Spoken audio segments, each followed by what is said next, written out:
ಸನಾತನವಾಗಿ ಬೆಳಗುವಂಥದ್ದು ಯಾವುದೋ ಅದೇ ಜ್ಞಾನದೇವಿಗೆ. ಆ ಮಾರಿಕಾಂಬಾ ದೇವಿಯ ಅರ್ಚಕರಾಗಿದ್ರಂತೆ. ಒಂದು ಮಹಾತ್ಮರ ಜನನ ಆಗೋದಿದೆ, ಅದರಿಂದ ಜಗತ್ತು ಒಳ್ಳೇದಾಗುತ್ತೆ.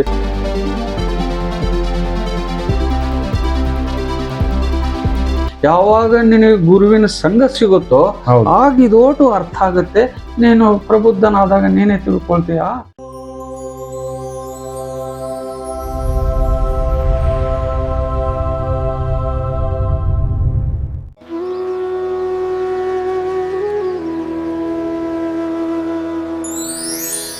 ನಮಸ್ಕಾರ ವೀಕ್ಷಕರೇ, ಬ್ರೈಟ್ ಮೂನ್ ಎಂಟರ್ಟೈನ್ಮೆಂಟ್ ಯೂಟ್ಯೂಬ್ ಚಾನಲ್ಗೆ ನಿಮಗೆಲ್ಲ ಸ್ವಾಗತ. ನಾವಿವತ್ತು ಚಿತ್ರದುರ್ಗ ಜಿಲ್ಲೆ ಹೊಳಲ್ಕೆರೆ ತಾಲೂಕು ಕೊಳಾಳ ಗ್ರಾಮದಲ್ಲಿದ್ದೀವಿ. ಇಲ್ಲಿ ಅವಧೂತರಾದ ಕೆಂಚಾವಧೂತರ ಮಠದಲ್ಲಿ ಇದ್ದೀವಿ. ಆ ನಿರ್ಮಾಣ ಹಂತದಲ್ಲಿರ್ತಕ್ಕಂಥದ್ದು ಹಳೆ ಮಠವನ್ನು ಅದನ್ನು ಕೆಡವಿಬಿಟ್ಟು ಪುನರ್ ನಿರ್ಮಾಣ ಮಾಡಬೇಕು ಅಂತ ಹೇಳ್ಬಿಟ್ಟು ಮಾಡ್ತಿದ್ದಾರೆ. ಅದರಿಂದ ಸ್ವಾಮಿಯವ್ರನ್ನ ಇಲ್ಲಿ ಬಾಲಾಲಯದಲ್ಲಿ ಇಟ್ಟಿದ್ದಾರೆ. ಈ ಸಾಮಾನ್ಯ ಕುರಿಗಾಯಿ ಆದಂಥ ಕೆಂಚಪ್ಪನವರು ಅವಧೂತರು ಹೇಗಾದರು, ಅವರ ಬಾಲ್ಯ, ಅವ್ರಿಗೆ ಯಾರು ಗುರುಗಳು, ಅವರ ಜೀವನ ಸಾಧನೆಗಳೇನು ಅನ್ನೋದನ್ನು ಅವರ ವಂಶಸ್ಥರು ಮತ್ತು ಮರಿಮೊಮ್ಮಗರು ಆದ ಉಪನ್ಯಾಸಕರು ಆದ ಜಿ ಎಸ್ ಕೆಂಚಪ್ಪನವರು ಸಂಕ್ಷಿಪ್ತವಾಗಿ ನಮಗೆ ಇದ್ರ ಬಗ್ಗೆ ತಿಳಿಸ್ಕೊಡ್ತಾರೆ. ಬನ್ನಿ ಕೇಳೋಣ, ಇದರ ಬಗ್ಗೆ ಇನ್ನೂ ಹೆಚ್ಚಿನ ಮಾಹಿತಿಯನ್ನು ತಿಳ್ಕೊಳ್ಳೋಣ. ಸರ್ ನಮಸ್ತೆ. ಸರ್ ನಮಸ್ತೆ. ಸರ್, ಕೆಂಚಾವಧೂತರ ಬಗ್ಗೆ ಅವರ ಮೂಲ ಯಾವುದು, ಅವರ ಪರಂಪರೆ ಏನು, ಅವ್ರಿಗೆ ಆಧ್ಯಾತ್ಮಿಕವಾಗಿ ಒಲವು ಹೇಗೆ ದೊರೀತು ಮತ್ತು ಅವರು ಗುರುಗಳ್ಯಾರು, ಅವ್ರ ಬಗ್ಗೆ ನಮಗೆ ಸಂಕ್ಷಿಪ್ತವಾಗಿ ಸ್ವಲ್ಪ ತಿಳಿಸ್ಕೊಡ್ರಿ. ನೋಡಪ್ಪ, ನನಗೆ ಎಷ್ಟು ಗೊತ್ತೋ ಅಷ್ಟು ಹೇಳಬಲ್ಲೆ. ಈಗ ನಿಮ್ಮ ಮುಂದೆ ನಾನು ಹಂಚ್ಕೊಳ್ಳೋದೆಲ್ಲವೂ ಕೂಡ ಯಾವುದೋ ಗ್ರಂಥಗಳಲ್ಲಿ ಈಗಾಗಲೇ ದಾಖಲಾತಿ ಆಗಿರೋದು, ಅಥವಾ ನಮ್ಮ ಕುಟುಂಬದ ಹಿರಿಯರು ತಾತಂದಿರು ನನಗೇನು ಹೇಳಿದ್ರು ಅದನ್ನು ಹೇಳ್ತೀನಿ. ಜೊತೆಗೆ ಗ್ರಾಮದಲ್ಲಿ ಸುತ್ತಮುತ್ತ ಹಳ್ಳಿಗಳಲ್ಲಿ ಹಿರಿಯ ಭಕ್ತರಿದ್ರಲ್ಲ, ಅವರು ಕೆಂಚಾವಧೂತರ ಬಗ್ಗೆ ಕೇಳಿದ್ದ ಸಂಗತಿಗಳನ್ನು ನನ್ನ ಹತ್ರ ಏನು ಹಂಚ್ಕೊಂಡಿದ್ದಾರೆ, ನಾನೇನು ತಿಳ್ಕೊಂಡಿದ್ದೀನಿ ಅಷ್ಟು ಮಾತ್ರ ನಿಮ್ಮ ಮುಂದೆ ಹೇಳಬಲ್ಲೆ. ನಾವಂತೂ ಅವರನ್ನು ಸ್ವತಃ ನೋಡಿಲ್ಲ, ಕಂಡಿಲ್ಲ. ಭಾಳ ಕಾಲಮಾನ ಹಿಂದೆ ಆಗಿರೋದ್ರಿಂದ ಇದು ಹೇಳಿದ್ದು ಕೇಳಿದ್ದು ವಿಷಯ ಮಾತ್ರ ಆಗಿದೆ. ಅಷ್ಟು ಮಾತ್ರ ನಿಮ್ಮ ಹತ್ರ ಹಂಚ್ಕೊಳ್ತೀನಿ. ನೀವು ಹೇಳಿದಂಗೆ ಜ್ಞಾನದೇವಿಗೆ ಅನ್ನೋದಕ್ಕೆ ಆಚೆನೂ ಇಲ್ಲ ಅಂಚೆನೂ ಇಲ್ಲ. ಅದು ಸದಾ ಸನಾತನವಾಗಿ ಬೆಳಗುವಂಥದ್ದು ಯಾವುದೋ ಅದೇ ಜ್ಞಾನದೇವಿಗೆ ನಿರಂತರವಾಗಿ ಬೆಳಗುತ್ತೆ. ಅದರಲ್ಲಿ ಬ್ರಹ್ಮವಿದ್ಯೆ ಅಥವಾ ಅಧ್ಯಾತ್ಮ ಅನ್ನೋದು ಕೇವಲ ಒಂದು ಚಿಂತನೆ ಅಷ್ಟೇ. ಆ ಬೆಳಕಲ್ಲಿ ಒಂದು ಚಿಂತನೆ, ಅದು ಎಂದೂ ಪೂರ ಆಗೋದಿಲ್ಲ. ಹೀಗೆ ನಿರಂತರವಾಗಿ ಒಬ್ಬರಾದ್ಮೇಲೆ ಒಬ್ಬರು ಆ ಚಿಂತನೆಯನ್ನು ನಡೆಸ್ತಲೇ ಇದ್ದಾರೆ. ಎಷ್ಟೋ ಲಕ್ಷಾನು ವರ್ಷಗಳಿಂದಲೂ ಆಧ್ಯಾತ್ಮಿಕ ಚಿಂತನೆ ನಡೀತಾ ಇದೆ, ಈಗಲೂ ನಡೀತಾರೆ.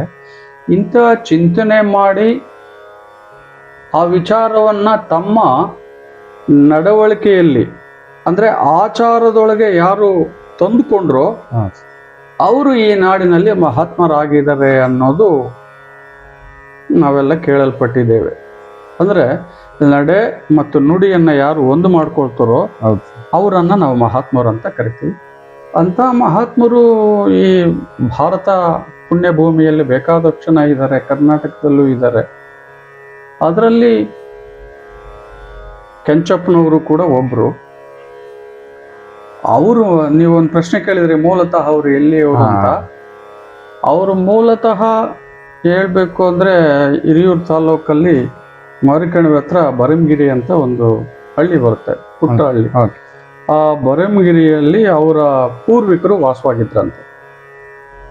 ಆ ಪೂರ್ವಿಕರ ಕಾಲದಲ್ಲಿ ಅವರ ತಂದೆ ಮತ್ತು ಅವ್ರ ತಾತ ವಾಣವಿಲಾಸಪುರದಲ್ಲಿ ಅಥವಾ ಮಾರಿಕಣಿವೆ ಅಂತ ಏನಂತೀವಿ, ಆ ಮಾರಿಕಾಂಬಾ ದೇವಿಯ ಅರ್ಚಕರಾಗಿದ್ರಂತೆ.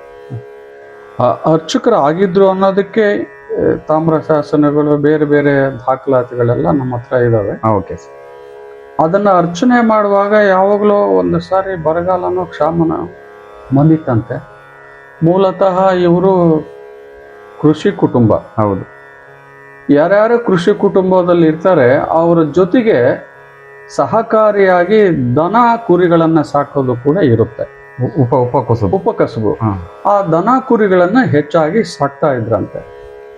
ಆ ದನ ಕುರಿಗಳಿಗೆ ಮೇವಿನ ಕೊರತೆ ಕಂಡಾಗ ಆಗ ಅವರು ಬರಂಗಿರಿ ಗ್ರಾಮವನ್ನ ಬಿಟ್ಟು ಅಲ್ಲಿನ ಪೂಜಾರಿಕೆಯನ್ನ, ಅವರ ಅಣ್ತಂಬುಗಳು ಅಲ್ಲೇ ಇರ್ತಾರೆ, ಕೆಲವರು ಇನ್ನೂ ಅಣ್ತಂಬುಗಳಿದ್ರು. ಒಂದು ಕುಟುಂಬ ಲಕ್ಕಿಹಳ್ಳಿಗೆ ಹೋಗಿದೆ, ಒಂದೊಂದು ಕುಟುಂಬ ಅಲ್ಲೆಲ್ಲೋ ಜಾನ್ಕಲ್ಗೆ ಹೋಗಿದೆ. ಹೀಗೆ ಕುಟುಂಬಗಳು ಚೆದರಿ ಹೋಗಿದ್ದಾವೆ. ಆಗ ಅದೇನೋ ಅವರ ಸಂದರ್ಭ ಹೇಗೆ ಬಂತೋ ಏನೋ, ದೇವಿ ಒಂದು ದಿವಸ ಕನಸಲ್ಲಿ ಬಂದು, ನೀವು ಈ ಸ್ಥಳ ಬಿಟ್ಟು ಬೇರೆ ಕಡೆಗೆ ಹೋಗಿ ಅಲ್ಲಿ ನಿಮಗೆ ಕ್ಷೇಮ ಆಗುತ್ತೆ. ಜೊತೆಗೆ ಇನ್ನೊಂದು ಮಾತು ಹೇಳ್ತಾರೆ ನಮ್ಮ ಹಿರಿಯರು, ಒಬ್ಬ ಮಹಾತ್ಮ ಅರ್ಚನೆ ಮಾಡ್ತಿದ್ರಲ್ಲ ಆ ದೇವಿನೇ, ಆ ದೇವಿನೇ ಮಾರಿಕಾಂಬಾ ದೇವಿ. ಒಂದು ಮಹಾತ್ಮರ ಜನನ ಆಗೋದಿದೆ, ಅದರಿಂದ ಜಗತ್ತು ಒಳ್ಳೇದಾಗುತ್ತೆ, ಕಲ್ಯಾಣ ಆಗುತ್ತೆ ಅಂತೇಳಿ ಈ ಕೆಂಚಪ್ಪನವರ ತಾತ ಲಿಂಗಪ್ಪ ಅಂತ, ಲಿಂಗಪ್ಪನವ್ರಿಗೆ ಕನಸಿನಾಗ ಹೇಳಿದ್ರಿಂದ ಅವರ ಅವತ್ತು ಬೆಳಿಗ್ಗೆ ಹೋಗಿ ಮಾರಿಕಣಿವೆಗೆ ಬೇವಿನ ಸೊಪ್ಪು, ಭಂಡಾರ ಇತ್ಯಾದಿ ತೆಗೆದುಕೊಂಡು, ಒಂದು ಕಟ್ಲೆ ಬಸವ ಇತ್ತಂತೆ, ಆ ಕಟ್ಲೆ ಬಸವನ ಬೆನ್ನಿಗೆ ಆ ಚೆಂಬು, ಬೇವಿನ ಸೊಪ್ಪು, ಭಂಡಾರ ಕಟ್ಟಿ ಏನೋ ಅವರೊಂದು ಮನಸ್ಸು ಸಂಕಲ್ಪ ಮಾಡಿದ್ರಂತೆ, ಇದು ಎಲ್ಲಿ ಹೋಗಿ ಕಾಲು ಕೆದರಿ ಮಲಗುತ್ತೋ ಅವತ್ತು ಆ ಊರಲ್ಲಿ ನಾವು ವಸತಿ ಇರಬೇಕು ಅಂತ ನಿರ್ಧಾರ ಮಾಡಿ ಬಸವನ್ನ ಮುಂದೆ ಬಿಟ್ಟು ದನ ಕರು ಮೇಕೆ ಅಂತ ಹೇಳಿ ಎಲ್ಲ ಹೊಡ್ಕೊಂಡು ಕುಟುಂಬ ಸಮೇತ ಗುಳೆ ಹೊರಟು ಬಿಡ್ತಾರೆ. ಆ ಗುಳೆ ಹೊರಟಾಗ ಮುಂದೆ ಗುಡಿಹಳ್ಳಿ ಅನ್ನೋ ಊರಿನವರು ಸ್ವಲ್ಪ ಕರಿಯಲ್ಲ ಅಂತ ಬರುತ್ತೆ, ಅಲ್ಲೆಲ್ಲ ಅವ್ರು ತಡೆದು ಕೇಳಿದ್ರೆ ಇಲ್ಲೇ ಇದ್ಬಿಡ್ರಿ ಅಂತ, ಹಳ್ಳ ಬರ್ತಾರ. ಆಮೇಲೆ ಕರಿಯಲ್ಲ ಆದ್ಮೇಲೆ ಗೌನಹಳ್ಳಿಯಲ್ಲಿ ಕೆಲವು ಜನ, ಸ್ವಾಮಿ ಯಾವ ಕಡೆಗೆ ಹೋಗ್ತಾ ಇದ್ದೀರಾ, ಇಲ್ಲೇ ಇರ್ರಿ ನಮ್ಮೂರಲ್ಲಿ, ನಿಮ್ಗೆ ಹೊಲ ಮನೆ ಕೊಡ್ತೀವಿ ಅಂತ ಕೇಳಿದ್ರಂತೆ. ಹೌದು. ಇಲ್ಲ, ನಮ್ಮ ಸಂಕಲ್ಪ ಹಿಂಗಿದೆ, ಕಟ್ಲೆ ಬಸವ ಎಲ್ಲಿ ಮಲಗುತ್ತೋ ಅಲ್ಲಿ ಇರಬೇಕು ಅಂತ ಆಗಿದೆ, ಹಾಗಾಗಿ ಅದು ಎಲ್ಲಿಗೆ ಹೋಗುತ್ತೋ ಅಲ್ಲಿಗೆ ಹೋಗ್ತೀವಿ ಅಂದಾಗ ಆ ದಿನ ಸಂಜೆ ಅಷ್ಟೊತ್ತಿಗೆ ಕೊಳಾಳಿಗೆ ಬಂತು. ಈಗ ನೀವೇನು ದೊಡ್ಡ ಮನೆ ಅಂತ ಕೇಳ್ತೀರಿ ಅಥವಾ ಪುರಾಣದ ಮನೆ ಅಂತ ಏನು ಹೆಸರಾಗಿದೆಯಲ್ಲ, ಈ ಮನೆ ಈ ಜಾಗದಲ್ಲಿ ಆ ಕಟ್ಲೆ ಬಸವ ಅವತ್ತು ಬಂದು ಮಲಗ್ಬಿಡ್ತಂತೆ ಆ ಸ್ಥಳ ಜಾಗ. ಆಗ ಅದು ಬಯಲು ಪ್ರದೇಶ, ಏನಿಲ್ಲ, ಅದೆಲ್ಲ ಗಿಡ ಮರಗಳಿದ್ದಂತ ಗುಡ್ಡ, ಕಲ್ಲು ಮುಳ್ಳಿನ ಪ್ರದೇಶ, ದಾರಿ ಇರ್ಲಿಲ್ಲ. ಹೌದು. ಆ ಬಸವ ಮತ್ತೆ ದನ ಕರುಗಳು ಎಲ್ಲವೂ ಅಲ್ಲಿದ್ದು, ಇವರು ಏನು ಸಾಮಾನು ಸರಂಜಾಮು ತಂದಿದ್ರು, ಆ ಬೈಲಲ್ಲಿ ಒಂದು ಮರದಡಿಗೆ ಗುಡಾರ ಹೊಡ್ಕೊಂಡು ಅವತ್ತು ರಾತ್ರಿ ಇರ್ತಾರೆ. ತಾತ್ಕಾಲಿಕ. ಬೆಳಿಗ್ಗೆ ಊರಿನವರು ಯಾವುದೋ ಒಂದು ಕುಟುಂಬ ವಲಸೆ ಬಂದಿದೆ, ಗ್ರಾಮ ಇತ್ತು ಅಲ್ಲಿ ಕೊಳಲು ಮುಂಚೆ. ಈಗೇನು ಪುರಾಣದ ಮನೆ ಇದೆ, ಆ ಮನೆಯಿಂದ ಮೇಲಕ್ಕೆ ಉಡೇವು ಅಂತ ಇದೆ, ಬೆಟ್ಟ ಮೂಲ ಮಾರಮ್ಮನ ದೇವಸ್ಥಾನ. ಅದು ನಿಜವಾದ ಕೊಳಾಳಿ ಇದ್ದಂತ ಸ್ಥಳ. ಈಗಿರೋ ಪುರಾಣದ ಮನೆನೇ ಕೊನೆ ಭಾಗದ ಮನೆ. ಹೌದು. ಅಲ್ಲಿ ಚಾವಡಿ ಇತ್ತು, ಚಾವಡಿಯಿಂದ ಮೇಲಕ್ಕೆ ಊರು, ಚಾವಡಿಯಿಂದ ಹೊರಭಾಗಕ್ಕೆ ಈಗ ತಾತನ ಮನೆ. ಹೌದು. ಇಲ್ಲಿ ಯಾವಾಗ ನೆಲೆಗೊಂಡ್ರು, ದನಗಳೆಲ್ಲ ಮಲಗಿದ್ವು, ಕಟ್ಲೆ ಬಸವ ಮಲಗಿತ್ತು, ಊರವರೆಲ್ಲ ಬಂದ್ರು, ಬಂದು ಕೇಳ್ಕೊಂಡು, ನೀವು ಎಲ್ಲಿಗೆ ಹೋಗ್ತೀರಾ, ಇಲ್ಲೇ ಬೇಕಾದಷ್ಟು ಜಾನುವಾರುಗಳಿಗೆ ಮೇವು ಸಿಗುತ್ತೆ, ಎರಡು ಕಡೆ ಹಳ್ಳಿಗಳಿದಾವೆ, ಒಂದು ಬಸವನಹೊಳೆ ಅಂತ ಒಂದು ಗೌನಹಳ್ಳಿ ಭಾಗದಲ್ಲಿ ದಕ್ಷಿಣ ಭಾಗಕ್ಕೆ, ಇನ್ನು ಉತ್ತರ ಭಾಗಕ್ಕೆ ಎರಳಿ ಭಾಗದಲ್ಲಿ ಸಿದ್ದಪ್ಪನಜ್ಜುರದಲ್ಲಿ ಸರೋಜ ಹಳ್ಳ ಅಂತೆ. ಆ ಹಳ್ಳದ ಹೆಸರು ಸರೋಜಮುಖಿ. ಸರೋಜಮುಖಿ ಅಂದ್ರೆ ಈ ಕಮಲದ ಹೂವು ಇರುವಂತ ಸ್ಥಳ, ಜಾಗಗಳು. ಸರೋಜ ಅಂದ್ರೆ ಕಮಲನ.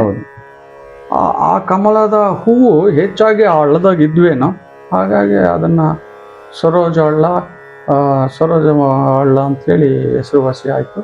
ಹಾಗೆ ನೋಡ್ಕೊಂಡು ಬಂದು ಇವರು ಆಯ್ತು ಅವರಂತೆ ಕೊಳಾಳಲ್ಲಿ ನೆಲೆಸ್ಬಿಟ್ರು. ಅಂದ್ರೆ ಆಗಿನ್ನು ತಾತರು ಹುಟ್ಟಿರ್ಲಿಲ್ಲ. ಹೌದೌದು.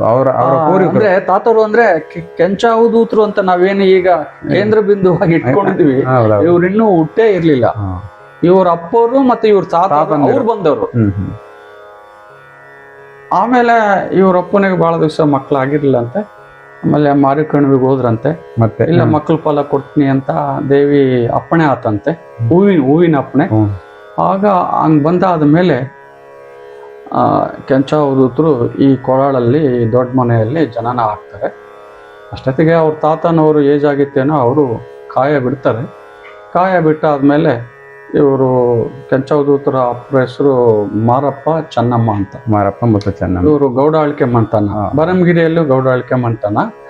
ಅಲ್ಲಿ ಮಾರಮ್ಮನ ಜಾತ್ರೆ ಮಾಡೋದು, ಪರಿಚಯ ಮಾಡೋದು, ಪೂಜಾರಿಕೆ ಮಾಡೋದು ಅಲ್ಲೆಲ್ಲ ಇತ್ತು. ಇವ್ರ ಸಂಬಂಧಿಕರು ಈಗಲೂ ಬರಂಗಿರಿಯಲ್ಲಿ ಇದ್ದಾರೆ. ಅದಕ್ಕೆ ಅವ್ರಿಗೆ ಮಾರಪ್ಪ ಅಂತಾನೆ ಹೆಸರು. ಮಾರಪ್ಪ ಅಂತ ಇವ್ರ ಮತ್ತೊಂದಲ್ಲಿ ಮಾರಪ್ಪ ಅನ್ನೋ ಹೆಸರು ಸಾಕಷ್ಟು ಬಾರಿ ರಿಪೀಟ್ ಆಗಿದೆ ಹೌದೌದು. ಮಕ್ಕಳ ಮರಿಗೆಲ್ಲ. ಯಾಕಂದ್ರೆ ದೈವ, ಮನೆ ದೈವ. ಕೆಂಚ ಅವಧೂತರು ಕೂಡ ತನ್ನ ಪರಂಪರೆಯ ಹೆಸರು ಉಳಿಲಿ ಅನ್ನೋದಕ್ಕೆ ಸ್ವಂತ ಮಗನಿಗೆ ಒಬ್ಬನಿಗೆ ಮಾರಪ್ಪ ಅಂತ ಇಟ್ಟಿದ್ದಾರೆ. 4 ಮಕ್ಕಳಲ್ಲಿ 4 ಮಕ್ಕಳು ಒಬ್ಬನಿಗೆ ಮಾರಪ್ಪ ಅಂತ ಹೇಳಿ ಅವ್ರ ಅಪ್ಪನ ಹೆಸರು ಅದು ಮಾರಪ್ಪ ಅಂತ ಕರೆದಿದೆ. ಹೀಗೆ ಆಮೇಲೆ ಇವರು ಜನನ ಆಗುತ್ತೆ. ಜನನ ಆದಾಗ ಬಾಲ್ಯದಿಂದಲೂ ಇವರು ಒಂದು ತರ ಏಕಾಂಗಿ, ಒಂಟಿತನ ಇರೋರಂತೆ. ಮಾತಂತೂ ತುಂಬಾ ಕಡಿಮೆ ಅಂತೆ, ಮೌನ. ಆಮೇಲೆ ಚಟುವಟಿಕೆ, ಲವಲವಿಕೆ ಅನ್ನೋದೇನು ಇರ್ಲಿಲ್ಲ ಅಂತ. ಅವ್ರ ತಾಯಿ ನೀರಿಗೋ ಅಥವಾ ಹೊಲದಕ್ಕೋ ಬೇಸಾಯ ಬುತ್ತಿ ತಗೊಂಡು ಹೋದ್ರೆ ಒಂದು ಮೂಲೆಯಲ್ಲಿ ಹಿಂಗ್ ಕುಡಿಸಿ ಹೋಗ್ಬಿಟ್ರೆ ಆ ಮೂಲೆಯಲ್ಲಿ ಸಂಜೆ ಬಂದು ನೋಡಿದ್ರು ಅದೇ ಮೂಲೆಗೆ ಕೂತ್ಕೊಂಡಿದ್ದಾರೆ. ಅವ್ರಿಗೆ ಅಷ್ಟು ಹೊರಗಡೆ ಹೋಗಿ ಉಳಿದ ಮಕ್ಕಳಂತೆ ಆಟ ಆಡ್ಬೇಕು, ಬೆರಿಬೇಕು ಅಥವಾ ಕುಣಿಬೇಕು ಅನ್ನೋದೇನಿರ್ಲಿಲ್ಲ ಅಂತ. ಈಗ ತಾಯಿ ಹೇಳಿ ಇಲ್ಲಿ ಕುಣಿಸಿ ಹೋಗ್ಬಿಟ್ರೆ ಕ್ಲೋಸ್, ಆ ಮೂಲೆಯಲ್ಲೇ ಸಂಜೆವರೆಗೂ ಹಂಗೆ ಇರೋದಂತೆ. ಆ ತರ ಒಂಟಿತನ. ಮತ್ತೆ ಬಹುಶಃ ಅವರು ಹೆಚ್ಚು ಮಾತಾಡಿದ್ದೇ ಇಲ್ಲ ಅಂತೆ. ನಾವು ಹಂಗೆ ಕೇಳಿದೀವಿ ಅಷ್ಟೇ ಹಿರಿಯರಿಂದ. ಅಷ್ಟು ಮೌನವಾಗಿದ್ರಂತೆ. ಕಡಿಮೆ. ಪ್ರಾಪಂಚಿಕದಲ್ಲಿ ತೊಡಗಿಸಿಕೊಂಡೋದು ಕಡಿಮೆ ಅಂತ ಬಾಲ್ಯದಿಂದಲೂ. ಆದ್ರೆ ಹೇಳಿದ ಕೆಲಸ, ತಂದೆ ತಾಯಿ ಏನ್ ಹೇಳ್ತಾರೋ ಆ ಕೆಲಸ ಮಾಡಿ ಸುಮ್ಮನಾಗೋದು. ಏನ್ ಬೇರೆ ನನಗಿದು ಬೇಕು ಅಂತ ಅವ್ರೆಂದು ಬಾಯ್ಬಿಟ್ಟು ಇಂಥದ್ದು ಬೇಕು ಅಂತ ಕೇಳಿಲ್ಲ. ಹೌದೌದು. ಈ ಸಂದರ್ಭದಲ್ಲಿ ಬಾಲ್ಯದ್ದು ಒಂದು ನೆನಪಾಗೋದು ಅಂತಂದ್ರೆ ಅವ್ರಿಗೆ ಆಧ್ಯಾತ್ಮಕ್ಕೆ ಒಂದು ಏನು ಮೊದಲೇ ಹೆಜ್ಜೆ ಅಂತಿರೋದು. ಆ ಮೊದಲೇ ಹೆಜ್ಜೆಯನ್ನ ನಾವು ಹಂಚ್ಕೊಳ್ಳೋದಾದ್ರೆ ಇದು ಭಕ್ತರಿಗೂ ಕೂಡ ಗೊತ್ತಾಗ್ಲಿ. ಅವ್ರ ತಂದೆ ತಾಯಿ ಮೂಲತಃ ಶಿವಭಕ್ತರು. ಅವರು ಲಿಂಗಾಯತರು, ವೀರಶೈವರಲ್ಲ. ಶಿವ ಪೂಜೆ ಮಾಡೋದು ಅವ್ರಿಗೆ ಕರಗತ. ಅವ್ರ ವಂಶದಲ್ಲಿ ನಡ್ಕೊಂಡು ಕೆಲವರು ಊಟನೂ ಮಾಡಲ್ಲ. ಮಾರಪ್ಪ ಚೆನ್ನಮ್ಮ ಶಿವ ಪೂಜೆ ಮಾಡೋದನ್ನ ಮಗ ಒಂದ್ಸಾರಿ ಅಲ್ಲೇ ಸುಮಾರು 6-7 ವರ್ಷದ ವಯಸ್ಸಿಗೆ ಕಾಲು ಕೈ ಅಲ್ಲೇ ಓಡಾಡಂಗ ಆದಾಗ ನೋಡಿದರೆ ಅವರು ಒಂದೇನೋ ಕೈಯಲ್ಲಿ ಅಂಗೈಯಲ್ಲಿ ಒಂದ್ ಯಾವ್ದೋ ಲಿಂಗ ಇಷ್ಟಲಿಂಗ ಮಾಡ್ತಿದ್ರು. ಅದ್ರಲ್ಲಿ ಹೂ ಪತ್ರೆ ಊದ್ಗಡ್ಡಿ ಹಾಕೋದ್ ನೋಡಿ ಬಹಳ ಕುತೂಹಲವಾಗಿ ಒಂದು ಒಡೆವು ಅಂತ ಇತ್ತು. ಒಡೆವು ಹತ್ರ ಬಾಗ್ಲಾಗ ನಿಂತ್ಕೊಂಡು ಇಣಿಕಿ ನೋಡಿ ನೀನ್ ಏನ್ ಮಾಡ್ತಾ ಇದೀಯಾ, ಕೈಯಾಗಿರೋದೇನು ಅಂತ ಅವ್ರ ಪ್ರಶ್ನೆ ಕೇಳಿ ಕುತೂಹಲಕ್ಕೆ. ಹೌದು. ನೀನ್ ಏನೋ ಒಂದು ಕಲ್ಲಿಟ್ಕೊಂಡಿದ್ಯಲ್ಲ ಕೈ ಒಳಗೆ, ಅದೇನು? ಆಗ ಅವರು ತಾಯಿ ತಿಕ್ತಾರ. ಪಪ್ಪು ಅದು ಕಲ್ಲು ಅಂತ ಕರಿಬಾರ್ದಪ್ಪ, ಅದು ಲಿಂಗ, ಪರಮಾತ್ಮ. ಲಿಂಗಮ್ಮ ಅವರ ತಾಯಿ. ಅವ್ರ ತಾಯಿ ಹೆಸರು ಚೆನ್ನಮ್ಮ. ಚೆನ್ನಮ್ಮ. ಪಾಪು ಅದು ಕಲ್ಲಲ್ಲಪ್ಪ, ಲಿಂಗ. ಪೂಜೆ ಮಾಡೋದು ಅದನ್ನ ಪರಮಾತ್ಮ ಅಂತೀವಿ, ಭಗವಂತ ಅಂತ ಅವರು ಮಗನ ಸಹಾಯದಲ್ಲಿ ಅವರು ಹೇಳ್ತಾರೆ ಚೆನ್ನಮ್ಮರು. ಹೌದಾ ಪರಮಾತ್ಮ ಹಾಗಾದ್ರೆ ಈ ರೂಪದಾಗಿದೆನ ಅಂತ ಅವ್ರು ಕೇಳ್ತಾರೆ. ಹೌದು, ಅದಕ್ಕೆ ನಾವು ಪೂಜೆ ಮಾಡ್ತಾ ಇದ್ವಿ. ಅವನು ಎಲ್ಲಾ ಕಡೆ ಇದ್ದಾನೆ. ಹೌದೌದು. ಆದ್ರೆ ಈ ವಯಸ್ಸಿಗೆ ನಾವು ಎಷ್ಟು ಹೇಳಿದ್ರು ನಿನಗೆ ಅರ್ಥ ಆಗಲ್ಲಪ್ಪ ಅಂದಾಗ ಅವನು ಸುಮ್ಮನೆ ಆಗ್ಬಿಡ್ತಾನೆ. ಮತ್ತೆ ಒಂದ್ ಸ್ವಲ್ಪ ಹೊತ್ತಿಗೆ ಇನ್ನೊಂದು ಪ್ರಶ್ನೆ ಕೇಳ್ತಾನೆ, ಅರ್ಥ ಆಗಕ್ಕೆ ನಾವೇನ್ ಮಾಡ್ಬೇಕು ಅಂತ.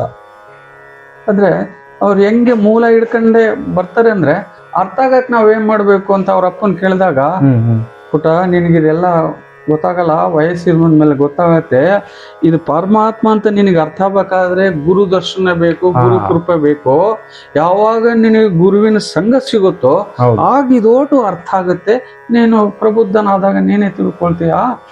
ಅದಕ್ಕೆ ಗುರು ದರ್ಶನ ಬೇಕಪ್ಪ ಅಂತ ಅಷ್ಟು ಒಂದು ಪ್ರಸಂಗ ಅಲ್ಲಿ ನಡೀತದೆ. ಹೌದೌದು. ಆಗ ಅವ್ರ ತಲೆಯಲ್ಲಿ ಬೀಜ ಗುರು ಮೊಳಕೆ ಹೊಡೆದ್ಬಿಡುತ್ತೆ. ಗುರು ಅನ್ನೋರು ಬೇಕಂತೆ ಪರಮಾತ್ಮನ್ ನೋಡಕ್ಕೆ. ನಮ್ಮಪ್ಪ ನಮ್ಮಮ್ಮ ಹೇಳಿದ್ದಾರೆ ಅಂತ ಹೇಳಿ ಯಾರ ಹತ್ರ ಚರ್ಚೆ ಮಾಡ್ತಿರಲಿಲ್ಲ ಅಂತ. ಸುಮ್ನೆ ಕುಂತಿತ್ತಾಗೆ ಹೊಲ ಕಾಯಕ್ ಹೋದಾಗ ಮಂಚಿಗೆ ಮೇಲೆ ಅದೇ ಗುರುವಿನ ಕಡೆ ಧ್ಯಾನ. ಹಾಗೆ ಅವ್ರನ್ನ ಒಂದು 12-13 ವರ್ಷಕ್ಕೆ ಬಂದಾಗೆಲ್ಲ ಕುರಿ ಕಾಯಕ್ ಹಾಕಿದ್ರಂತೆ. ಆ ಕುರಿ ಕಾಯಕ್ಕೆ ಯಾರ ಜೊತೆಗೆ ನಾವು ಹೋಗ್ತಿದ್ರಲ್ಲ, ಅವಾಗೆಲ್ಲ ಕುರಿಯನ್ನ ಗುಡ್ಡದಲ್ಲಿ ಮೇಯಕ್ ಬಿಟ್ಬಿಟ್ಟು ಒಂದು ಗಿಡನೋ ಮರದಡಿಗೆ ಒಂದು ಕಂಬಳಿ ಕೆಳಗೆ ಹಾಕಿ ಕುತ್ಕೊಂಡ್ ಬಿಟ್ರೆ ತಲೆ ತೆಗ್ಸ್ಕೊಂಡು ಗುರು ಅಂಬೋನು ಯಾರು, ಅವ್ರು ಹೆಂಗೆ ದರ್ಶನ ಕೊಡ್ತಾನೆ. ಅವ್ರು ಹೇಗೆ ಹೇಳಿದ್ರಲ್ಲ ಗುರು ದರ್ಶನ ಆದ್ರೆ ಇದು ಅರ್ಥ ಆಗುತ್ತೆ ಅಂದ್ರ, ಮತ್ ಪರಮಾತ್ಮನ ಅರ್ಥ ಮಾಡ್ಕೊಳ್ಳೋದು ನಾನು ಯಾವಾಗ ಅಂತ ಆ ಬಾಲ್ಯದಲ್ಲೇ ಅದು ಬೀಜ ಅವ್ರಿಗೆ ಮೊಳಕೆ ಹೊಡಿತು. ಮುಂದೆ ಅದು ಏನೇನೋ ಭಗವಂತನ ಇಚ್ಛೆ ಹಂಗೆ ಎಮ್ಮರವಾಗಿ ಬೆಳೀತು. ಈಗ ನೀವೆಲ್ಲ ಇಂಟ್ರೂ ಮಾಡಕ್ಕೆ ಅದೇ ಒಂದು ನಾಂದಿ ಆಯ್ತು. ಹೌದು ಎಲ್ಲ ಗುರುಕರಣೆ.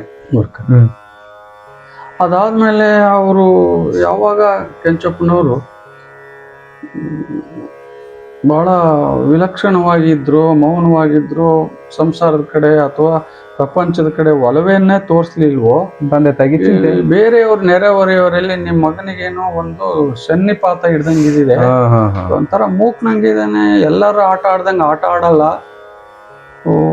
ಹೊರಗಡೆ ಬರಲ್ಲ, ಬೆರೆಯಲ್ಲ, ಜೊತೆಗೆ ಓದೋಕೆ ಸಹ ಹೋಗಂಗಿಲ್ಲ. ಕೆಂಚಪ್ಪರು ಅವರೇನು ಒಂದು ದಿವಸ ಶಾಲೆ ಮೆಟ್ಲು ಒಂದು ದಿವಸ ಉಳಿದವರಲ್ಲ. ಹೌದೌದು, ವಿದ್ಯಾಭ್ಯಾಸ ಹೆಬ್ಬೆಟ್ಟು ಅಂದ್ರೆ ನಿರಕ್ಷರ ಕುಕ್ಷಿ. ಈ ನಿರಕ್ಷರ ಕುಕ್ಷಿ ಅಂತಂದ್ರೆ ಪ್ರಪಂಚದ ಜನರ ದೃಷ್ಟಿಗೆ ನಿರಕ್ಷರ ಕುಕ್ಷಿ, ಅಕ್ಷರ ಜ್ಞಾನ ಇಲ್ಲ ಅಷ್ಟೇ. ಪಾರಮಾರ್ಥ ದೃಷ್ಟಿಯಲ್ಲಿ ಜ್ಞಾನ ನಿಧಿ ಅವರು. ಹೌದು. ಆದ್ರೆ ಲೌಕಿಕವಾಗಿ ಹೇಳ್ಬೇಕಂದ್ರೆ ಅವರು ಅಕ್ಷರ ಜ್ಞಾನ ಇಲ್ಲದ ನಿರಕ್ಷರ ಕುಕ್ಷಿ ಅಂತ ಅಷ್ಟು ಪ್ರಸ್ತಾಪ ಮಾಡಬಹುದು ಅಷ್ಟೇ. ಆದ್ರೆ ಅವ್ರನ್ನ ಅದೇ ಕಾರಣಕ್ಕೆ ದಡ್ರು ಅಂತ ಕರೆಯಕ್ಕಾಗಲ್ಲ, ಸಾಧ್ಯನೇ ಇಲ್ಲ. ಅಂತ ಪಾರಮಾರ್ಥ ಜ್ಞಾನ ಅವ್ರೊಳಗಿತ್ತು ಅನ್ನೋದನ್ನ ಆಮೇಲೆ ಗೊತ್ತಾಗುತ್ತೆ. ಬಟ್ ಹೀಗೆ ಅಕ್ಷರ ಜ್ಞಾನ ಇಲ್ದವನು, ಲವಲವಿಕೆ ಇಲ್ಲದವನು, ಯಾರ ಹತ್ರ ಮಾತಾಡಿದವನು, ಒಂಟಿಯಾಗಿರೋನು, ಇವನಿಗೇನೋ ಸನ್ನಿಪಾತ ಇದೆ, ಈ ಕಾಯಿಲೆ ಹೋಗ್ಬೇಕಂದ್ರೆ ನೀವು ದೇವ್ರಿಗೆ ತೋರಿಸ್ರಿ, ದೇವ್ರಿಗೆ ಹೋಗ್ರಿ, ಇಲ್ಲ ಅಮ್ಮನ ಪ್ರಸಾದ ಕೇಳಿ ಇವನಿಗೆ ಬೇಗ ಮದುವೆ ಮಾಡಿದ್ರೆ ಒಳ್ಳೇದು ಅಂತ ಕೆಲವರು ಸಲಹೆ ಕೊಡ್ತಾರೆ. ಆಗ ಅವರ ತಂದೆ ತಾಯಿ ಚಿಂತೆ ಬಂದೇ ಬರುತ್ತಲ್ಲ.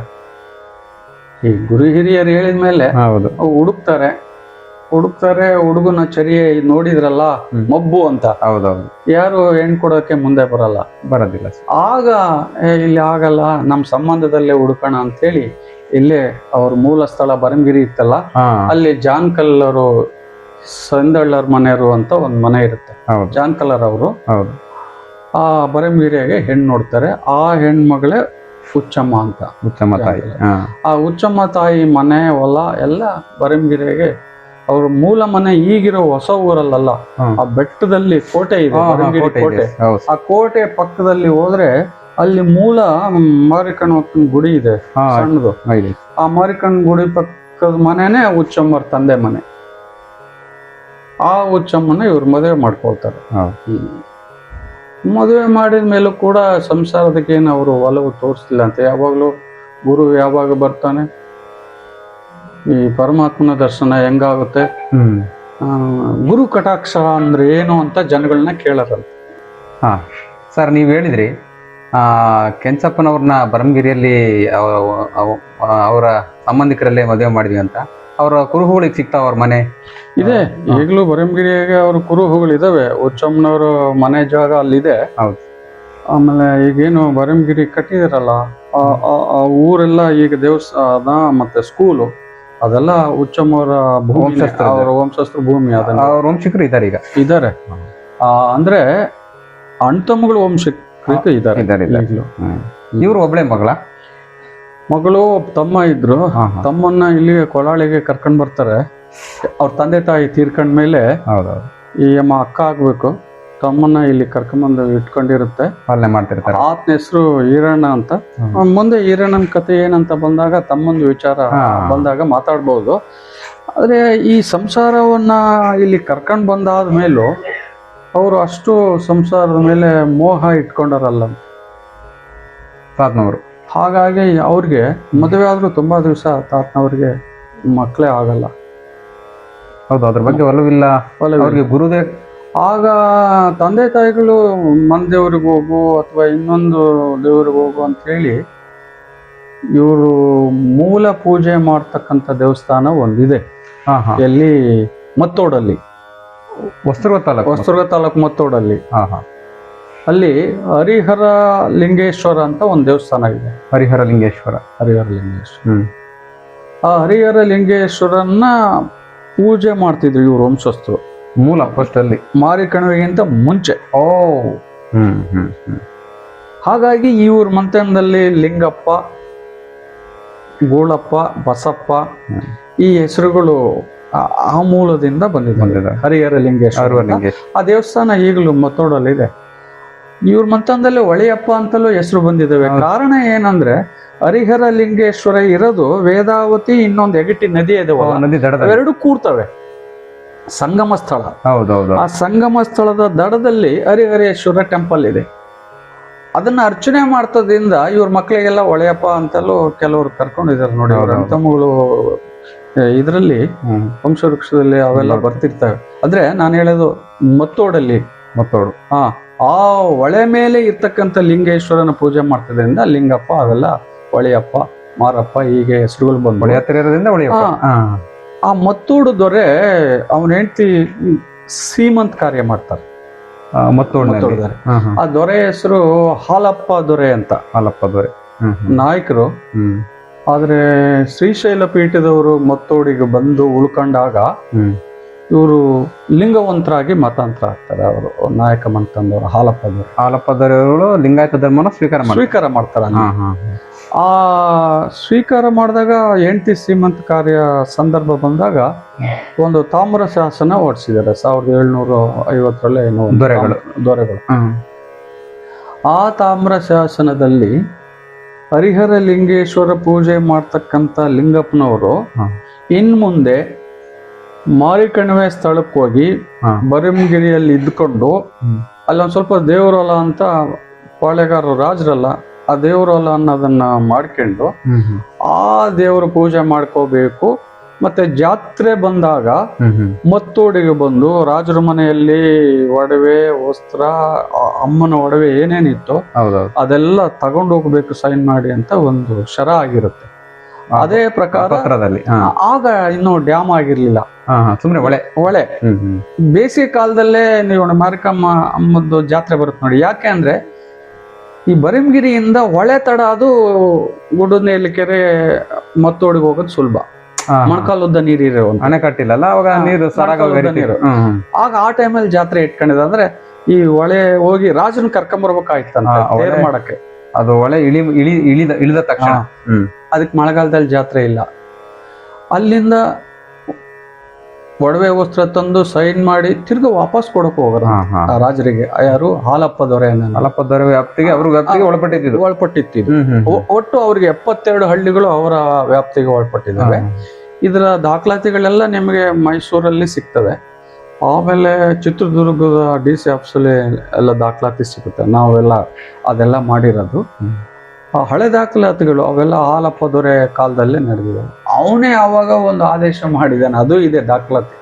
ಅಂದ್ರೆ ಕುರಿ ಹಟ್ಟಿಗೆ ಒಂದು ಮರಿಯನ್ನ ಪಡಿಬೇಕು ಜಾತ್ರೆ ಮಾಡ್ಬೇಕಾದ್ರೆ ತೆರಿಗೆ ರೂಪದಲ್ಲಿ. ಒಂದು ಗಳೆವು ವ್ಯವಸಾಯ ಮಾಡುತ್ತಂದ್ರೆ 6 ಸೇರ್ ರಾಗಿ, 2 ಗಳೆ ವ್ಯವಸಾಯ ಮಾಡುತ್ತಂದ್ರೆ 12 ಸೇರ್ ರಾಗಿ ತಗೊಂಡು ಈ ಪೂಜಾರರು ಜಾತ್ರೆ ಖರ್ಚು ಅವೆಲ್ಲ ಮಾಡ್ಕೋಬೇಕು, ಅವರ ಜೀವನ ಹಂಗೆ ಸಾಗಿಸ್ಬೇಕು, ಜೀವನೋಪಾಯಕ್ಕಾಗಿ ಅದ ಆದೇಶ ಅದೆಲ್ಲ ಅದ್ರಾಗಿದೆ. ಆ ಪ್ರಕಾರನೇ ನಮ್ಮ ಮೂಲ ಪೂರ್ವಿಕರು ಕಣಿವೆ ಮಾರಮ್ಮನ ಜಾತ್ರೆ ಎಲ್ಲ ಮಾಡಿಸ್ಕೊಂಡು ನಡ್ಕೊಂಡು ಬಂದಿದ್ದಾರೆ. ಅದು ಯಾವ ಸಂದರ್ಭನೂ ನಮಗೆ ಪಕ್ಕ ಗೊತ್ತಿಲ್ಲ. ಅವ್ರಲ್ಲಿ ಬಿಟ್ಟು ಬರೋಕೆ ಏನ್ ಕಾರಣ ಅಂತ ಪಕ್ಕ ಗೊತ್ತಿಲ್ಲ. ಯಾರೋ ಹೇಳಿದ್ದು ಸ್ವಪ್ನದಲ್ಲಿ ಹಿಂಗೆ ಆಯ್ತು ಅಂತ ಹೇಳಿದ್ಮೇಲೆ ಬಂದ್ರು ಅಂತ. ನಾವ್ ಇವಾಗ ಅದನ್ನೇ ಎಲ್ಲರಿಗೂ ಹೇಳ್ತಾ ಇದ್ವಿ. ಪುಸ್ತಕಗಳಲ್ಲೂ ಅದೇ ಬಂದಿದೆ, ದಾಖಲಾಗಿದೆ. ಹೀಗೆ ಒಟ್ಟು ಬರಮಗಿರಿ ಬಿಟ್ಟು ಬರೋಕೆ ಇದೊಂದು ಕಾರಣ ಆಯ್ತು. ಮೂಲತಃ ಮತ್ತೂಡ್ ಬಿಟ್ವಿ, ಸ್ವಲ್ಪ ದಿವಸ ಬರಮಗಿರಿ ಬಿಟ್ಟಾದ್ಮೇಲೆ ಕೊಳಾಳ ಗ್ರಾಮ. ಇಲ್ಲಿಗೆ ಈಗ ಏನಾಯ್ತು, ಇವರು ಸಂಸಾರ ಆಯ್ತು, ಹುಚ್ಚಮ್ಮ ಬಂದ್ಲು.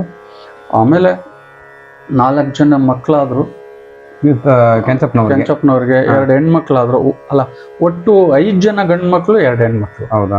ಇವ್ರಿಗೆ 5 ಜನ ಹೆಣ್ಮಕ್ಳಲ್ಲಿ ಒಬ್ಬ ತಿಪ್ಪೇಸ್ವಾಮಿಯನ್ನನು ಒಂದು 12 ವರ್ಷಕ್ಕೆ ದಡಾರ ಬಂದು ತೀರ್ಕೊಂಡು ಹೋಗ್ಬಿಡ್ತಾನೆ. ಇನ್ನು 4 ಜನರ ವಂಶ ಬೆಳೆದಿದೆ.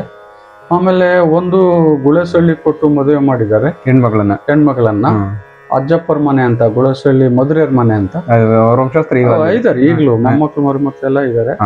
ಇನ್ನೊಂದು ಈ ಹುಚ್ಚಮ್ಮ ಅಂತ ಹೇಳಿದ್ನಲ್ಲ ಅಜ್ಜಿ, ಕೆಂಚಾವಧೂತರ ಪತ್ನಿ, ತಮ್ಮ ಅಂತ ಹೇಳಿದ್ನಲ್ಲ ವೀರ್ಜಿಕ್ಕಣ್ಣ, ಅವನಿಗೆ ಕೊಟ್ಟು ಮದುವೆ ಮಾಡಿರ್ತಾರೆ ಒಬ್ಬ ಮಗಳನ್ನ. ಹಾಗಾಗಿ 2 ಹೆಣ್ಮಕ್ಳು ಸ್ವಂತ ತಮ್ಮಗೆ ಅಳಿ ಆಗ್ಬೇಕು ಅಂತ ಹೇಳಿ ಕೊಟ್ಟು ಮದುವೆ ಮಾಡಿರ್ತಾರೆ. ಹಿಂಗೆ 2 ಹೆಣ್ಮಕ್ಳು ಮದುವೆ ಮಾಡಿದ್ದು. ಮತ್ತೆ 4 ಮಕ್ಕಳು. ಅವರೇ ಮುಂದಿಂತು ಮದುವೆ ಮಾಡಿದ್ದು 2 ಮದುವೆ. ಒಂದು ಗಂಡು ಮಕ್ಕಳಲ್ಲಿ ಹಿರೇಮಗ ರುದ್ರಪ್ಪಂದು, ಹೆಣ್ಮಕ್ಳಲ್ಲಿ ಬೈರಮ್ಮ ಕೆಂಚಮ್ಮ ಅಂತ 3 ಜನದ್ ಮಾಡಿದ್ದಾರೆ. ಇನ್ನು ಉಳಿದ ಮಕ್ಕಳದೆಲ್ಲ ಮದುವೆ ಮಾಡಿರೋದು ಹುಚ್ಚಮ್ಮನವ್ರೆ. ಅಷ್ಟೊತ್ತಿಗೆ ಇವ್ರು ಕಾಲು ಆಗ್ಬಿಡ್ತಾರೆ. ಹೌದಾ? ಹಾಗಾಗಿ ಉಳಿದ ಮದುವೆಗಳು ಹುಚ್ಚಮ್ಮನಿಂದ ಆಗ್ತವೆ. ಈ ಮಧ್ಯೆ ಅವರಿಗೆ ಸಂಸಾರದಲ್ಲಿ ಇದ್ದಂಗ್ಲೆ ಒಂದು ದಿನ ನಾನಿವಾಗ ಈ ಗುರುದರ್ಶನ ಅಂತ ಒಂದು ಹಂಬಲ ಇತ್ತಲ್ಲ, ಹೇಳ್ರಿ ಸರ್. ಗುರುದರ್ಶನ ಕುರಿ ಮೇಕೆ ಬೆಟ್ಟದಾಗೆ ತಾನಾಗಿ ಸಂಜೆ ಆದಾಗ ಅವು ಇಳಿದು ಬರೋ ಒಂದು ಕೆಳಕ್ಕೆ. ಇವು ಅಜ್ಜರು ಏನು ಹೋಗಿ ಹೊಡ್ಕೊಂಬರ್ತಿರಲಿಲ್ಲ, ಹೋಗಿ ಕೂತ್ಕೊಂಡ್ರೆ ಗುರು ಅಂಬನ ಯಾರು, ಅವನಿಂದ ಪರಮಾತ್ಮ ದರ್ಶನ ಹೆಂಗಾಗುತ್ತೆ ಅಂಥೇಳಿ ಒಂದು ಗಿಡದೊಳಗೆ ಕೂತ್ಕೊಂಡ್ಬಿಟ್ರೆ ಅದೇ ವಿಚಾರ ಚಿಂತನೆ ಮಾಡೋದು ಅಂತ ಯಾವಾಗ ದೊರೀತಾರೆ ನಮ್ಗೆ ಅಂತ ಹಂಬಲ, ತೀವ್ರವಾದ ಹಂಬಲ ಇತ್ತು. ಒಂದು ಸಾರಿ ಅದು ಯೋಗ ನಾವ್ ಹೇಳಕ್ ಬರೋದಿಲ್ಲ, ಭಗವಂತನ ಕರುಣೆ ಹೆಂಗಿತ್ತು ಏನೋ. ಕೆಂಚಾವಧೂತರು ಅವಾಗಿನ್ನ ಇವ್ರ ಮೂಲ ಹೆಸರು ದೊಡ್ಡ ಕೆಂಚಪ್ಪ ಅಂತ. ಅವಾಗ ದೊಡ್ಡ ಕೆಂಚಪ್ಪ. ಈ ದೊಡ್ಡ ಅಂತಂದ್ರೆ ಬೃಹತ್ ಅಂತ, ಆ ಬೃಹತ್ಗೆ ಬ್ರಹ್ಮ ಅಂತ ಕರೀತಾರೆ. ಬೃಹತ್ ಅಂದ್ರೆ ಬ್ರಹ್ಮ. ಆ ಬ್ರಹ್ಮ ಅನ್ನೋದು ಇವ್ ಹೆಸರು ಜೊತೆಗೆ ಬಂದಿದೆ. ಕನ್ನಡದಲ್ಲಿ ದೊಡ್ಡವನು ಅಂದ್ರೆ ಸಂಸ್ಕೃತದಲ್ಲಿ ಬ್ರಹ್ಮ ಅಂತ. ಹಾಗಾಗಿ ದೊಡ್ಡ ಕೆಂಚಪ್ಪ ಅಂತ ಹೆಸರಿಟ್ಟಿದ್ರಂತೆ. ಆಮೇಲೆ ಮುಂದೆ ಕೆಂಚಾವಧೂತರು ಅಂತ ಹೆಸರಾಯ್ತು. ಇಂಥವ್ರು ಒಂದ್ ದಿವಸ ಕುರುಮರಡಿಕೆರೆಗೆ ಕುರಿ ಕಾಯಕ್ಕೆ ಹೋಗಿದ್ರಂತೆ. ಈಗಲೂ ಇದೆ ಕುರುಮರಡಿಕೆರೆ. ಅಲ್ಲಿ ಕುರುಮರಡಿಕೆ ಊರ್ ಪಕ್ಕದಾಗ ಒಂದು ಹಳ್ಳ ಹೋಗುತ್ತೆ, ನೀವು ಆ ಹಳ್ಳನು ನೋಡ್ಬೋದು, ಈಗಲಿದೆ. ಆ ಹಳ್ಳದಲ್ಲಿ ಮಧ್ಯಾಹ್ನ ಚೆನ್ನಾಗಿ ಮೇಯ್ದಂತ ಕುರಿಗಳು ಹಳ್ಳದಲ್ಲಿ ನೀರು ಕುಡಿದು ಅಲ್ಲೊಂದು ಸ್ವಲ್ಪ ಮೈದಾನ ಇದೆ, ತೋಪಿದೆ. ತೋಪಲ್ಲಿ ಹಿಂಗೆ ಕುರಿ ಎಲ್ಲ ಹಳ್ಗಂಡ್ ಮೇಯ್ತಿದ್ವಂತೆ. ಅವಧೂತರು ಹೋಗಿ ಹಳ್ಳದಾಗೆ ನೀರು ಕುಡಿದ್ಬಿಟ್ಟು ಸುಮ್ಮನೆ ನೋಡೋಣ ಅಂತ ಹಿಂಗೆ ಕಣ್ಣು ಹತ್ಲಾಗೆ ಆಡ್ಸಿದ್ದಾರೆ. ಅಲ್ಲಿ ತೋಪಲ್ಲಿ ದೊಡ್ಡ ಮರಗಳಿದಾವೆ. ಅಲ್ಲಿ ಒಂದು ಹಾಳಾದ ಕಂಚಿಗ ನಗರ ಅಂತ ಒಂದು ಊರು ಹಾಳಾಗಿತ್ತು ಅಲ್ಲಿ ಮುಂಚೆ ಅದಿತ್ತಂತೆ. ಅಲ್ಲಿ ಆಚಾರರು ಬೇರೆಯವರು ಬಹಳ ಜನ ಇದ್ರಂತೆ ಅವಾಗೆಲ್ಲ, ಕಂಚಿಗ ನಗರ ಅಂತ. ಅವಾಗ ಮಧುಕರ್ನಾಕಿನ ಕಾಲದಲ್ಲಿ. ಈಗಲೂ ಅದ್ರ ಕುರುಹುಗಳು, ಪಾತ್ರೆಗಳು, ಸ್ವಾರೆ, ಗೋಡೆ, ಅವೆಲ್ಲ ಅವಶೇಷಗಳಿದ್ದಾವೆ ಅಲ್ಲಿ. ನೀವು ಕುರುಮಡಿಕೆಯವರು ದೇವಸ್ಥಾನದ ಹತ್ರ ಸಿಗುತ್ತೆ. ಯಾವ ಜಾಗದಲ್ಲಿ ಅವರು ಕುರಿಯನ್ನ ನೀರು ಕುಡಿಸಿ ಹಿಂಗ್ ಬಿಟ್ರು, ತೋಪಿನ ಮಧ್ಯೆ ಯಾರೋ ಒಂದ್ 4-5 ಜನ ಮಾತಾಡ್ತಿದ್ದಾರೆ. ಇವ್ರೇನ್ ಅವ್ರ ಹತ್ರಕ್ಕೆ ಹೋಗಿಲ್ಲ, ದೂರದಿಂದಲೇ ನೋಡಿದ್ದಾರೆ. ಆ ಮಾತಾಡೋರ್ಗು ಈ ಕಡೆ ತಾತನವರ ಮಧ್ಯೆ ಒಂದ್ ಪೆಳೆ ಇತ್ತಂತ, ಬಿದ್ರು ಪೆಳೆ. ಇವರು ನೋಡಿ ಬೆದರಿದ್ದಾರೆ. ಅವ್ರೇನೋ ಕೈಯಾಗ ಚಿಲ್ಮೆ ಇಟ್ಕೊಂಡು ಏನೋ ಸೇದಿ ಹೊಗೆ ಬಿಟ್ರಲ್ಲ, ಹೊಗೆ ಬರ್ತಿತ್ತಲ್ಲ, ಏನಪ್ಪ ಹಿಂಗ್ ಹೊಗೆ ಬಿಡ್ತಾರಲ್ಲ, ಇದೇನಿರ್ಬೋದು ಅಂತ ಕುತೂಹಲದಿಂದ ನೋಡಿದ್ದಾರೆ ಕೆಂಚಪ್ಪನವರು. ಅವರು ಇಷ್ಟೆತ್ರ ಒಂದ್ ಕಲ್ ಬಂಡೆ ಮೇಲೆ ಕುತ್ಕೊಂಡು ಮಾತಾಡಾರಂತೆ. ಅಲ್ಲೊಂದ್ ಕುದುರೆ ಕಟ್ಟಿದ್ರಂತೆ. ಕೆಳಗ್ ನೆಲದಾಗ 4-5 ಜನ ಕುತ್ಕೊಂಡಿದ್ರಂತೆ. ಆ 4-5 ಜನ ಯಾರು ಅಂದ್ರೆ ಕುರುಮಡಿಕೆರೆ ನೇಕಾರ ಹನುಮಂತಪ್ಪ ಶಿಷ್ಯಂದ್ರು. ಇವರೆಲ್ಲ ಶಿಷ್ಯಂದ್ರು, ಅವರೆಲ್ಲ ಹಿರಿಯರು. ಅವಧೂತರು ಕೆಂಚಪ್ಪ ಸಿಗೋದಕ್ಕಿಂತ ಮುಂಚೆ ಸಿಕ್ಕಿರೋ ಶಿಷ್ಯರವರು. ನೇಕಾರ ಹನುಮಂತಪ್ಪ, ಆಮೇಲೆ ಬುರ್ಜನ ರೊಪ್ಪದಲ್ಲಿ ದೊಣಪ್ಪ ರೆಡ್ಡಿ ಅಂತ, ಬುರ್ಜರಪ್ಪದವರು, ಮರಡಿಹಳ್ಳಿ ಗೋವಿಂದ ರೆಡ್ಡಿ, ಆಮೇಲೆ ಇನ್ನೊಬ್ರು ಯಾರೋ ಸಾಂತವ್ವ ಅಂತ ಅಯ್ಯಮ್ಮಯವರು, ರುದ್ರಪ್ಪ, ಹಿಂಗೆ ಒಂದಷ್ಟು ಜನ, ನಾರಾಯಣಪ್ಪ, ಅವರೆಲ್ಲ ಕೂತ್ಕೊಂಡು ಕೇಳ್ತಾ ಇದ್ದಾರೆ. ಇವ್ರು ಏನೋ ಮಾತಾಡ್ತಾ ಇದ್ರೆ, ಅವ್ರೇನೋ ಪ್ರಶ್ನೆಗೆ ಉತ್ತರ ಕೊಡ್ತಾ ಇದ್ದಾರೆ ಅಂತ ಪೆಳೆ ಮರೆಯಲ್ಲೇ ನಿಂತ್ಕೊಂಡು ಕೇಳಿದ್ರಂತೆ. 1 ಗಂಟೆ ಪ್ರವಚನ ಆಯ್ತಂತೆ.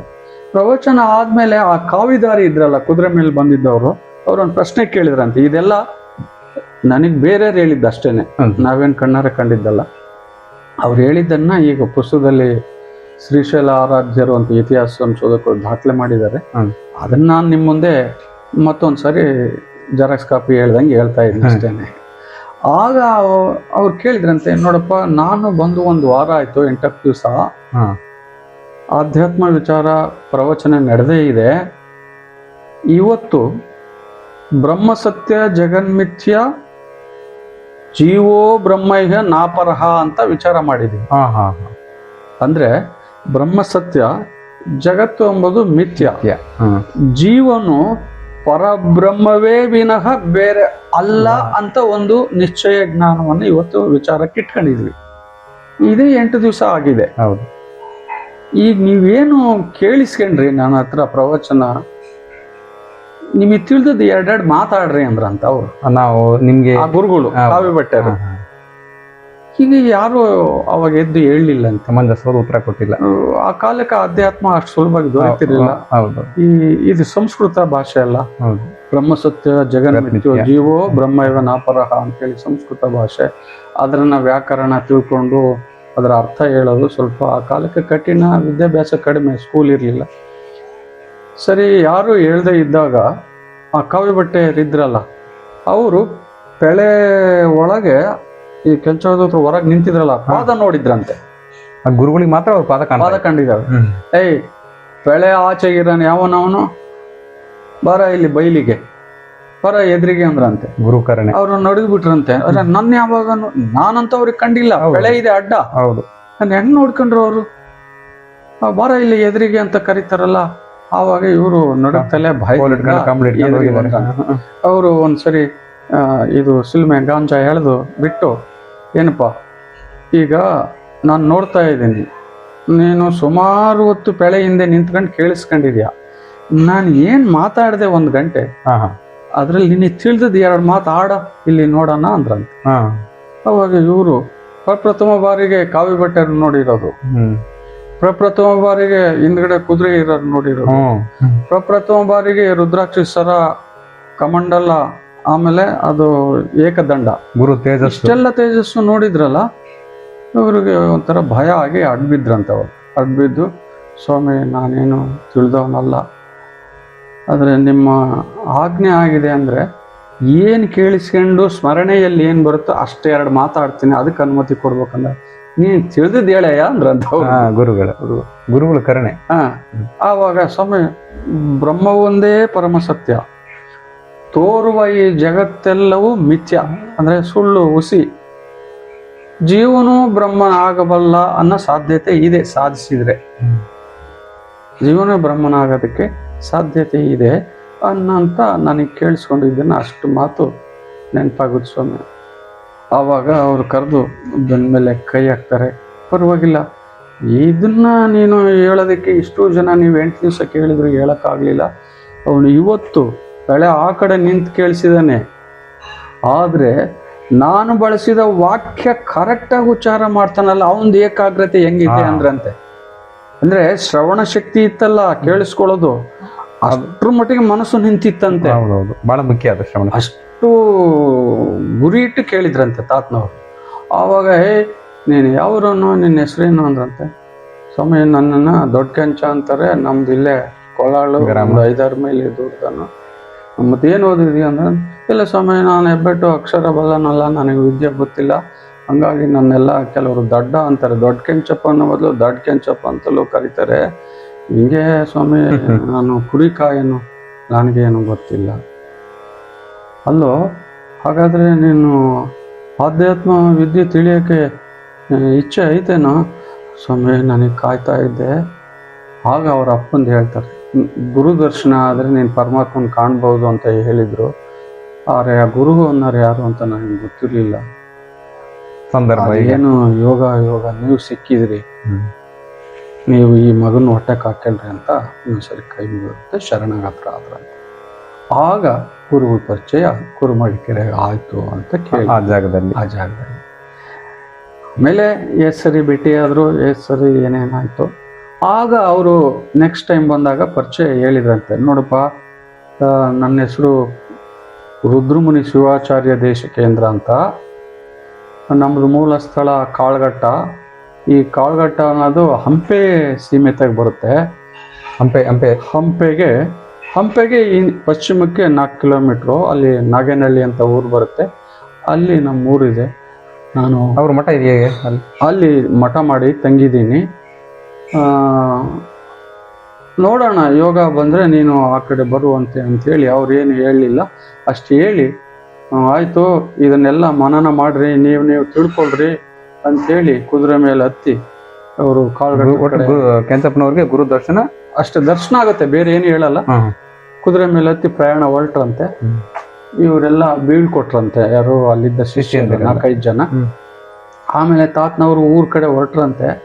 ಆಗ ಯಾರೋ ಒಬ್ಬ ಗುಂಪಿನ ಅಜಪಾಲ ಅಂತ ಇವ್ರಿಗೆ ಹೆಸರು ಕರೆದ್ರಂತೆ. ಅಜಪಾಲ ಅಂದ್ರೆ ಅಜ ಅಂದ್ರೆ ಆಡು ಮೇಕೆ ಕುರಿ ಅಂತ, ಪಾಲು ಅಂದ್ರೆ ಕಾಯನು. ದನಕಾಯನು ಕುರಿಕಾಯನು ಇವನು ಆಧ್ಯಾತ್ಮ ವಿದ್ಯೆ ಅಕ್ಷರ 2 ಅಕ್ಷರ ಎದೆಯಾಗಿಲ್ದಾನೆ ಹೆಂಗ್ ಕಲಿತಾನೆ. ಗುರುಗಳು ನೋಡೋಣ ಮನುಷ್ಯರೇ ಭೇಟಿ ಹಾಕ್ನಿ ಅಂತ ಹೇಳೋದ್ರಲ್ಲಪ್ಪ ಅಂತ ನಕ್ರಂತೀವ ತಾತನ ಕೆಂಚಪ್ಪ ನೋಡಿ. ಆದ್ರೆ ಅವ್ರೇನು ಕಿವಿಗೆ ಹಾಕಿಲ್ಲ ಅಂತೆ, ಸುಮ್ಮನೆ ತಲೆ ತೆಗ್ಸ್ಕೊಂಡು ಕುರಿಯಿಂದ ಅವತ್ತು ಸೀದಾ ಕೊಳ್ಳಾಳಿಗೆ ಬಂದ್ಬಿಟ್ರಂತೆ. ಇಷ್ಟು ಅವರು ಶಿವಪೂಜೆ ಮಾಡಿದ್ದು ಯಾವ ಕಾಲನೋ, ಗುರು ದರ್ಶನ ಆಗಿದ್ದು ಯಾವ ಕಾಲನೋ, ಇವರೇನು ಗುರುವನ್ನ ಹುಡ್ಕೊಂಡು ಬೇರೆ ಕಡೆ ಹೋದಾರಲ್ಲ, ಬಟ್ ಗುರುವೇ ಯಾವುದೋ ರೂಪದಲ್ಲಿ ಇವರಿಗೆ ದರ್ಶನ ಕೊಟ್ಟ, ಅದು ಕುರುಮರಡಿ ಕೆರೆನಲ್ಲಿ. ಅಷ್ಟೊತ್ತಿಗೆ ಅವರೆಲ್ಲ ಸೀನಿಯರ್ ಶಿಷ್ಯತ್ವದಲ್ಲಿ, ಬುರ್ಜ ರೂಪದವರು, ಅವರೇನು ಉಳಿದ ಶಿಷ್ಯಂದಿರು ಕುರುಮರಡಿ ಕೆರೆಯರು. ಅವ್ರ ಹೆಸರುಗಳೆಲ್ಲ ನಮ್ಮ ಮನೆಯಲ್ಲಿ ಒಂದು ಪತ್ರದಾಗೆ ದಾಖಲಾಗಿದೆ. ಪತ್ರ ಬಂದಿದೆ ಹಂಪೆಯಿಂದ 1880ರಲ್ಲಿ. ಆ 880ರಲ್ಲಿ ಏನು ಪತ್ರ ಬಂದಿದೆ, ಆ ಪತ್ರದಲ್ಲಿ ದುರ್ಗದ ಸೀಮೆನಲ್ಲಿ ಇಷ್ಟು ಜನ ನಮ್ಮ ಶಿಷ್ಯರು ಅಂತ ಒಂದು ಒಕ್ಕಣಿಕೆ ಇದೆ. ಹಾಗಾಗಿ ಆ ಹೆಸರುಗಳು ನನಗೆ ಹೇಳಕ್ಕೆ ಒಂದು ಅವಕಾಶ ಆಯ್ತು. ಆ ಪತ್ರವನ್ನ ಮುನಿ ಗುರುಗಳು ಕಳಿಸಿರ್ತಕ್ಕಂತ ಪತ್ರ ಈಗಲೂ ಇದೆ. ನೀವು ಯಾವತ್ತಾದ್ರೂ ದೊಡ್ಡ ಮನೆ ಪುರಾಣಕ್ಕೆ ಬಂದ್ರೆ ಕೊಳಾಳಲ್ಲಿ ಅಂದ್ರೆ ನೆನಪು ಮಾಡಿದ್ರೆ ಪತ್ರ ತೋರಿಸಿ ಸ್ವಾಮಿ ಅಂದ್ರೆ ಆ ಪತ್ರ ನಾವು ತೋರಿಸ್ತೀವಿ. ಅಂದ್ರೆ ಇದು ಯಾವುದು ಕತೆ ಅಲ್ಲ, ಇವು ನಡೆದಿರೋದವೆ, ಪತ್ರ ಸಂವಾದ ಇಬ್ಬರಿಗೂ ನಡೆದಿದೆ ಅನ್ನೋದಕ್ಕೆ ಒಂದು ಕುರುಹು ಅಥವಾ ಏನಂತೀರಿ ಗುರುತು ದಾಖಲೆ ಇದಾವೆ. ಸುಮಾರು 2-3 ಪತ್ರ ಬಂದಿದಾವ ಅಲ್ಲಿಂದ, ಕಾಳಘಟ್ಟದಿಂದ. ಅಂದ್ರೆ ನೀವು ಕೇಳ್ಬಹುದು, ಅವಾಗ ಪೋಸ್ಟ್ ಇರ್ಲಿಲ್ಲ, ಹೆಂಗ್ ಬಂದು ಅಂದ್ರೆ ಅದ್ರಾಗ ಹಾಕಿದ್ದಾರೆ, ಕುದುರೆ ಮೇಲೆ ಬಂದವನ ಬಾಯಿ ಮಾತು ಕೇಳತಕ್ಕದ್ದು ಅಂತ. ಯಾರೋ ರಾಜಾರಾಮ ಅಂತ ಹೇಳಿ ಕುದುರೆ ಸವಾರಿ ಮಾಡೋನು ಹಂಪೆಯಿಂದ ಬಂದಿದ್ದಾನೆ, ಅವನು ಇಲ್ಲಿ ಕೊಟ್ಟಿದ್ದಾನೆ. ಅವನು ಮೊದಲಿಗೆ ನಿಮಗೆ ಸುಮ್ಮನೆ ಹೇಳ್ತೀನಿ, ಜಾಸ್ತಿ ವಿಚಾರ ಇದಾಗುತ್ತೇನೋ. ಕುದುರೆ ಮೇಲೆ ಬಂದಾಗ ಅವನು ಮೊದಲು ಸಿರಿಗೆರೆ ಹತ್ರ ಕೊಳಾಳಿಗೆ ಹೋಗ್ತಾನೆ, ಭರಮಸಾಗರ ಕೊಳಹಾಳ ಇದೆ, ಅಲ್ಲಿ ಹೋಗಿ ಭರಮಸಾಗರ ಕೊಳಾಳಾಗೆ ಎಲ್ಲಿ ಒಕ್ಕಲಿಗರು ಕೆಂಚಪ್ಪ ಯಾರು ಅಂತ ಎಲ್ಲ ಕೇಳಿ, ಅಲ್ಲಿ ಯಾರು ಇಂಥವ್ರು ಇಲ್ಲಪ್ಪ ಅಂತಂದಾಗ ಅಲ್ಲಿನ ಇನ್ನೊಂದು ಕೊಳಾಳ ಐತೆ ಐಮಂಗಲತ್ತಾಗ ಅಂತ, ಅಲ್ಲಿ ಯಾರೋ ಹೇಳಿದ್ದಾರೆ ಏನೋ, ಹೇಳಿರ್ಬೇಕು. ಆಗ ಐಮಂಗಲ ಮಾರ್ಗವಾಗಿ ಇಲ್ಲಿ ಬಂದಿದ್ದಾರೆ, ಈ ಕೊಳಾಳಿಗೆ ಬಂದು ಅದರಲ್ಲಿ ಪತ್ರ ಕೊಟ್ಟು ಹೋಗಿದ್ದಾರೆ. ರಾಜರ ಆತನ ಹೆಸರು ಇದೆ, ಕುದುರೆ ಮೇಲೆ ಬಂದನ ಹೆಸರು ಇದೆ, ಅವೆಲ್ಲ ಸತ್ಯತೆ. ಹಾಗೆ ಅವ್ರಿಗೆ ಗುರು ದರ್ಶನ ಆಯಿತು. ಮುಂದೆ ಗುರು ಶಿಷ್ಯರು ಏನೇನು ಬೆಳವಣಿಗೆ ಆಯಿತು, ಇವ್ರಿಗೂ ಹೊಂದಾಣಿಕೆ ಹೆಂಗಾಯಿತು ಅದೆಲ್ಲ ನಂತರದಲ್ಲಿ ಯಾವಾಗ ವಿಷಯ ಪ್ರಸ್ತಾಪ ಬರುತ್ತೋ ಆಗ ಮಾತಾಡ್ಬೋದು.